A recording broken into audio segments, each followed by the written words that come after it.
everybody, it's Matt. This is the 10-Minute Bible Hour podcast. And last time around, I was asking you to tell me where your head goes when I say the words idolatry and witchcraft. And we only really got to idolatry because of how this podcast always goes. So today we're talking about witchcraft, and I ask you the same question. Where does your head go? What do you picture when I say witchcraft? For me, it's the same thing as idolatry. I think of things from very long ago, performed by people very different from me, that I guess I just assume because of my naturalistic, modern age, technology-informed worldview. I guess I just assumed that they were all fake and didn't do anything. But I don't know, people back then, in ancient times and medieval times, they sure thought witchcraft did something. And a lot of times when I look back at history and think I know how the things are, and that all the people back then were seeing it all wrong, well, the more I get to know how people back then saw it, the more I realize maybe they saw something I didn't. Maybe they had a point. So is witchcraft from the ancient world real or not? Did it tap into some sort of dark power or spiritual forces or not? Oh, let's let that question linger a little bit. But this is something I've looked into quite a bit. I find it to be fascinating because witchcraft in the New Testament is often held out as being almost a rival faith or practice to the gospel. It's held out as being antithetical with life by the Spirit. And indeed, that's what we're getting in Galatians 5, where the Apostle Paul includes witchcraft on his pink slip ticket that has every bad box ticked of all the bad things that are the product, that are evidences, that are the outgrowth of the sinful nature or the flesh. Witchcraft, once again, is on that list. What a sentence that was that I just said.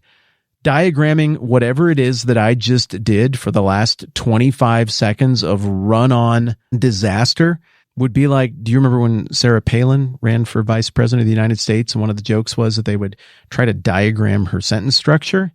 I think I just put her to shame or made her feel better, depending on how you think of it. That was ugly, but you get the point, right? Witchcraft in the ancient world is the opposite of belief in Jesus. It's a rival belief system, but boy, oh boy, did people believe it. And we don't have to guess about this or triangulate about witchcraft and its role in the ancient world from little hints we get here and there in the Bible. We got archaeology for this stuff, sister. It's all over the place.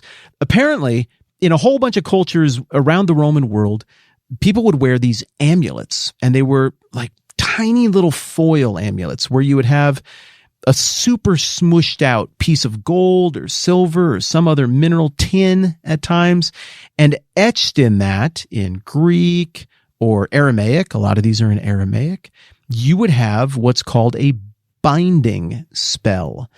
And these binding spells were meant to bind outcomes for themselves or for somebody else. I guess if it's a binding spell for someone else and it's negative, you would call that a curse spell.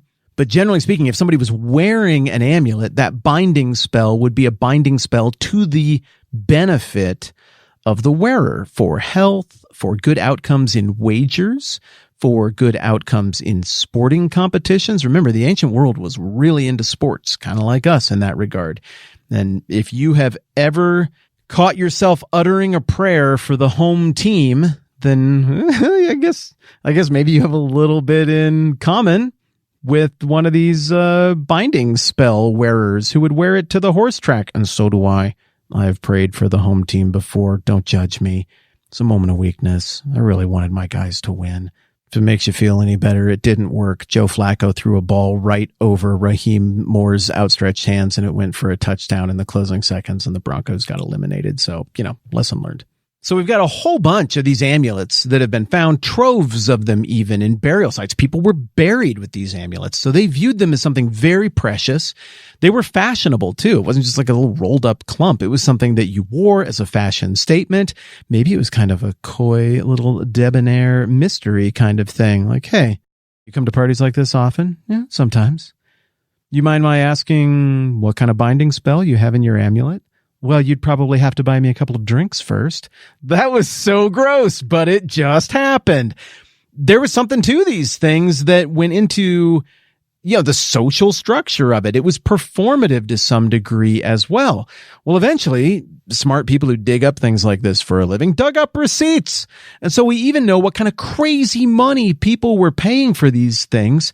And we get a little hint at that in the book of Acts when a bunch of people become Christians in one of the places that Paul visits, and then they all decide to burn their magical scrolls. And it says the value of those scrolls was a lot of money. Why? Well, because there was a belief back then, and maybe you could argue there's a belief now, in, the transitive property, the commutative property. The property of magic to be handed off from a power source where it originates, but then wielded by a person who bought it. Remember, Acts 8, I think, where Simon the sorcerer, who is clearly somebody who trades in these kinds of magic incantations and binding spells and curses and things like that. Simon the sorcerer sees what the apostles can do, the disciples, and he's like, dang, sell that to me. I want it. And Peter totally rebukes him, and the guy ends up looking like an idiot and fumbling around in the dark. But even to this day, the idea of trying to purchase spiritual office is called simony or simony, named for Simon the sorcerer, who clearly thought it was completely normative to just buy power from a wielder of power. Well, if Simon the sorcerer thought that was normal enough to ask in the court of a prominent politician where he wouldn't want to embarrass himself, then apparently it was a very common practice or a commonly held assumption in the Roman world that you just buy these things and this power can be transferred. Surely this was going on in Galatia as well. I mean, we're finding this in Cush and Ethiopia and Egypt and the Levant. We find this in Asia Minor. We find this in what is now called modern-day Ukraine, Scythia. We find this all around Central and Western Europe. We find these kind of spells among the Celts on the British Isles. We find it in Italy. Everybody did this. Everybody thought this was how spiritual, supernatural power could be wielded. It was an accepted part of society, and it was worth a ton of money.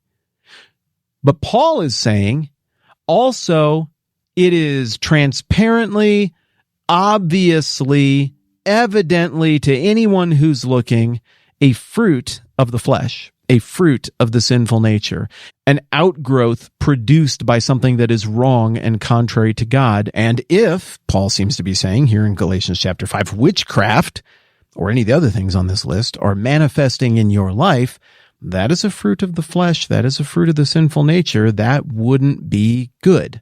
The acts of the sinful nature are obvious: sexual immorality, impurity, debauchery, idolatry, and witchcraft. Those two, I mean, man, the 5 things we've looked at so far on this list are all things that would just cut to the heart of most of pagan Roman society. This is the stuff that made culture go, and Paul is saying it is self-evidently contrary to the Spirit. Well, what else is? Hatred, discord, jealousy, fits of rage, selfish ambition, dissensions, factions, envy. I mean, all of that stuff feels like it flows out of what Paul was saying a little bit earlier on about division in the church. Remember in Galatians 5:13, you, my brothers, were called to be free, but don't use your freedom to indulge the sinful nature, the flesh.